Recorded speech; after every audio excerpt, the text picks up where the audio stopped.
na ako. Ha? Paano ka nabuntis? Wala ka namang asawa. Hello po. Nagbibigay po kami ng pera sa mga nangangailangan.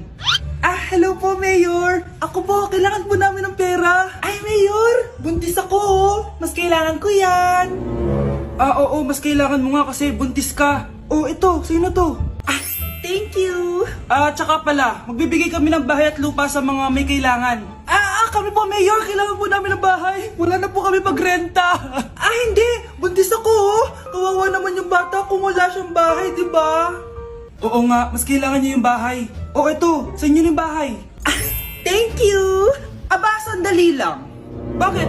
Sinungaling to babaeng to Hindi naman totoong buntis yan. Totoo nga. Manganganak nata ako. Manganganak na daw. Manganganak? Tignan ko na lang kung anak yung lumabas dyan.